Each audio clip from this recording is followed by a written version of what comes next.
Ce sont les deux visages de Luanda. D'un côté, une capitale en reconstruction, de l'autre, des baraques de tôle qui tiennent à peine debout. Ici, dans ce quartier de Kambamba, près de 400 familles ont été expulsées pour laisser place au projet Nouvelle Vie, un de ces lotissements pour classes aisées qui sortent de terre un peu partout depuis la fin de la guerre civile il y a 8 ans. Ce que le gouvernement nous a fait jusqu'à présent, ce qu'il fait depuis 2002, ce n'est rien d'autre qu'une autre guerre contre les gens qui ne peuvent pas se défendre. C'est une autre guerre morale et physique que les autorités mènent contre nous. Leurs enfants, à eux, ont des écoles où ils peuvent étudier. Les nôtres n'ont rien. La guerre civile avait amené nombre d'Angolais à quitter leurs terres pour venir s'installer dans la capitale.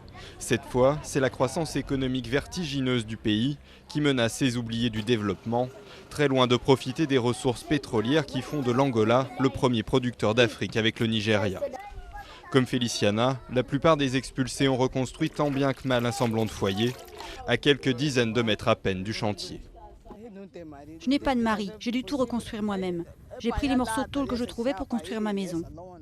Le gouvernement nous a abandonnés il y a longtemps. On nous avait promis des maisons, mais elles ne sont pas pour nous. Autre quartier, même désespoir. Bienvenue à Bagdad. Le bidonville s'appelait déjà ainsi avant que l'été dernier, les bulldozers ne viennent tout raser.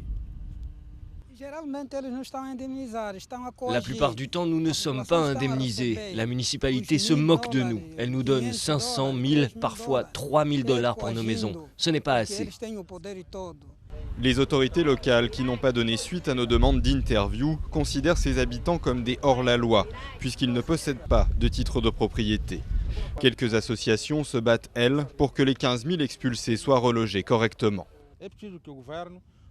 Le gouvernement devrait se saisir de la question et tenter de répondre à cette crise du logement, aux besoins de base de la population.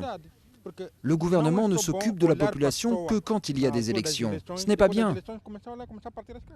Le président angolais José Eduardo dos Santos, au pouvoir depuis 30 ans, a promis de construire 1 million de logements pour les plus pauvres d'ici à 2012.